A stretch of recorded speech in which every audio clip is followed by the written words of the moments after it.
to go home. Is there anything you regret about what you did on that day? You just said a thing that isn't covered. Peacefully and patriotically, I said during my speech, not later on. Peacefully and patriotically. And nobody on the other side was killed. Ashley Babbitt was shot by an out-of-control police officer that should have never, ever shot her. It's a disgrace. But we didn't do this group of people that have been treated so badly. I ask, what about all the people that are pouring into our country and killing people that she allowed to pour in? She was the border czar, remember that. She was the border czar. She doesn't want to be called the border czar because she's embarrassed by the border. In fact, she said at the beginning, well, I'm surprised you're not talking about the border yet. That's because she knows what a bad job they've done.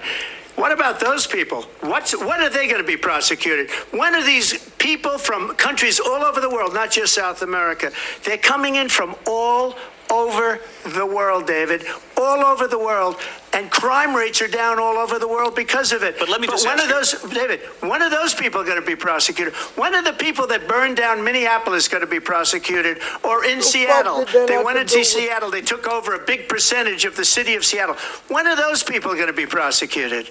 But let me just ask you. You might ask her that question. You were the president. You were watching it unfold on television. It's a very simple question as we move forward toward another election.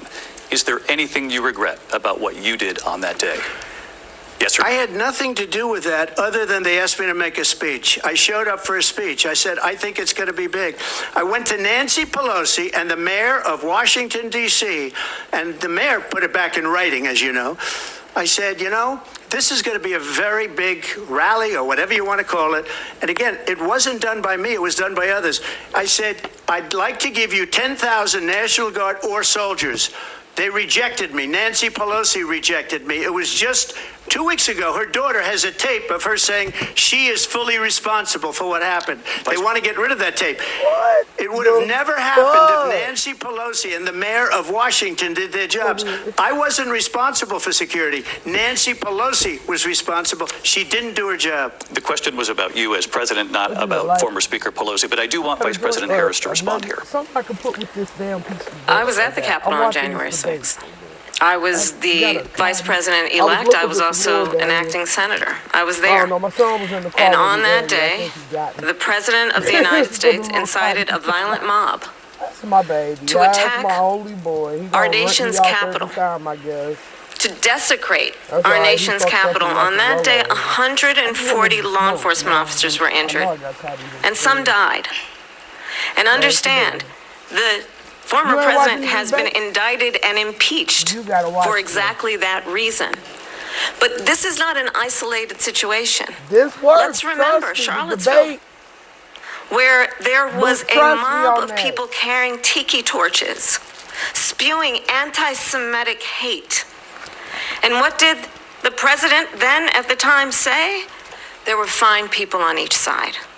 Let's remember that when it came to the Proud Boys, a militia, the former president said, stand back and stand by. So for everyone watching who remembers what January 6th was, I say, we don't have to go back. Let's not go back. We're not going back. It's time to turn the page. And if that was a bridge too far for you, well, there is a place in our campaign for you to stand for country, to stand for our democracy, to stand for rule of law, and to end the chaos, and to end the approach that is about attacking the foundations of our democracy because you don't like the outcome. And be clear on that point. Donald Trump, the candidate, has said in this election there will be a bloodbath if this and the outcome of this election is not to his liking. Let's turn the page on this. Let's not go back. Let's chart a course for the future and not go backwards to the past. let me just follow up here. It was a different term, and it was a term that related to energy because they have destroyed our energy business. That was where Bloodbath was. Also, one Charlottesville. That story has been, as you would say, debunked. Laura Ingraham, Sean Hannity, Jesse, all of these people, they covered it. If they go an extra sentence, they will see it was perfect. It was debunked in almost every newspaper, but they still bring it up, just like they bring 2025 up. They bring all of this stuff up. I ask you this, you talk about the Capitol. Why are we allowing these millions of people to come through on the southern border? How come she's not doing anything? And I'll tell you what I would do, and I would be very proud to do it. I would say we would both leave this debate right now. I'd like to see her go down to Washington, D.C. during this debate because we're wasting a lot of time. Go down to, because she's been so bad, it's so ridiculous. Go down to Washington, D.C. and let her sign a bill to close up the border because they have the right to do it. They don't need bills. They have the right to do it. The President of the United States, you'll get him out of bed, you'll wake him up at 4 o'clock in the afternoon, you'll say, come on down to the office, let's sign a bill. If he signs a bill that the border is closed, all he has to do is say it to the Border Patrol, who are phenomenal. If they do that, the border is closed. Mr. Those President, people are killing many people, unlike J6. We talked immigration here tonight. I do want to focus on this next issue to both of you because it really brings us this into focus, truth in these times that we're living in. Mr. President, for 3.5 years after you lost the 2020 election, you repeatedly falsely claimed that you won, many times saying you won in a landslide.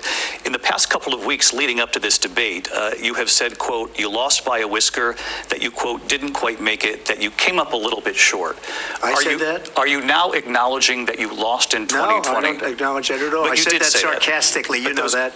It was said, oh, we lost by a whisker. That was said sarcastically. Look, there's so much proof. All you have to do is look at it. And they should have sent it back to the legislatures for approval. I got almost 75 million votes, the most votes any sitting president has ever gotten. I was told if I got 63, which was what I got in 2016, you can't be beaten.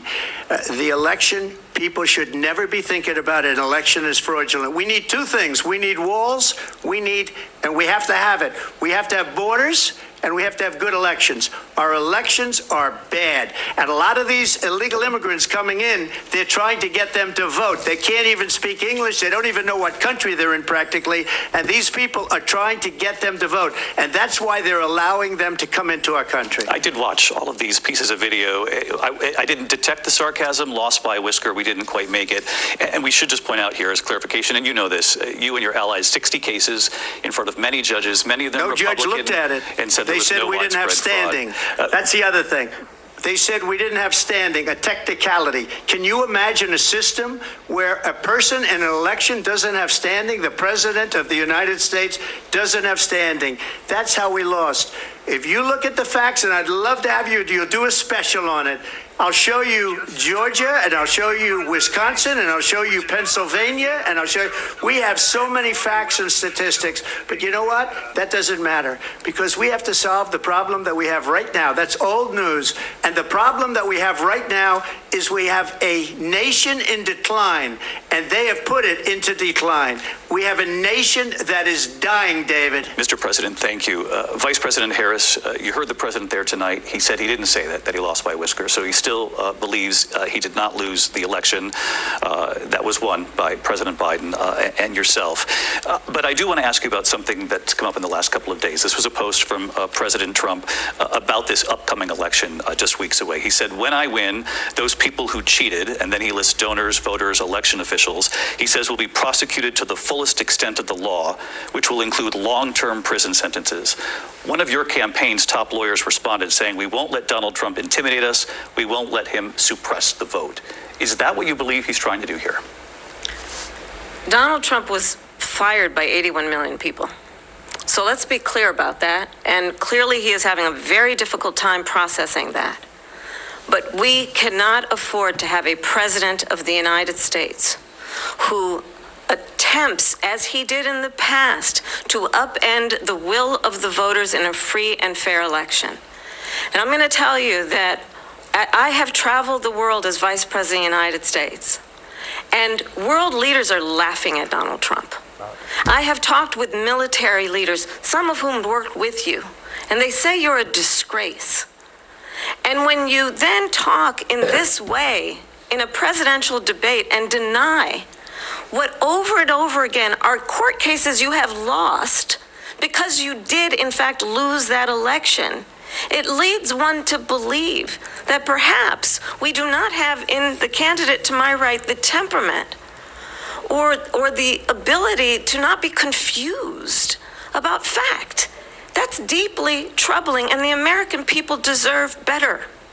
I'll give you 1 minute to respond, Mr. President. Let me just say about world leaders.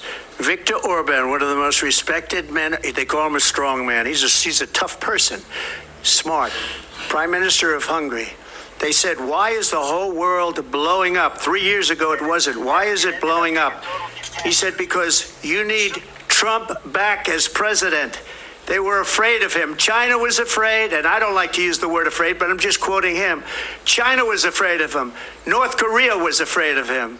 Look at what's going on with North Korea, by the way. He said Russia was afraid of him. I ended the Nord Stream 2 pipeline, and Biden put it back on day one, but he ended the XL pipeline. The XL pipeline in our country, he ended that. But he let the Russians build a pipeline going all over Europe and heading into Germany, the biggest pipeline in the world. Look, Viktor Orban said it. He said the most respected, most feared person is Donald Trump. We had no problems when Trump was president, but when this weak, pathetic man that you saw at a debate just a few months ago, that if he weren't in that debate, he'd be running instead of her. She got no votes. He got 14 million votes. What you did, you talk about a threat to democracy. He got 14 million votes, and they threw him out of office. And you know what? I'll give you a little secret. He hates her. He can't stand her. But he got 14 million votes. They threw him out. She got 0 votes. And when she ran, she was the first one to leave because she failed. And now she's running. I don't understand it, but I'm okay with it because your time is I think up. we're going to do very well. We've got a lot more to get to. Turning now Yes. to the Israel-Hamas war and the hostages who are still being held, Americans among them. Vice President Harris, in December, you said, quote, Israel has a right to defend itself, but you added, quote, it matters how, saying international humanitarian law must be respected. Israel must do more to protect innocent civilians. You said that 9 months ago. Now an estimated 40,000 Palestinians are dead. Nearly 100 hostages remain. Just last week, Prime Minister Benjamin Netanyahu said there's not a deal in the making. President Biden has not been able to break through the stalemate. How would you do it? Well, let's understand how we got here. On October 7, Hamas, a terrorist organization, slaughtered 1,200 Israelis. Many of them young people who were simply attending a concert. Women were horribly raped. And so absolutely, I said then, I say now, Israel has a right to defend itself. We would. And how it does so matters. Because it is also true, far too many innocent Palestinians have been killed. Children, mothers. What we know is that this war must end. It must end immediately, and the way it will end is we need a ceasefire deal, and we need the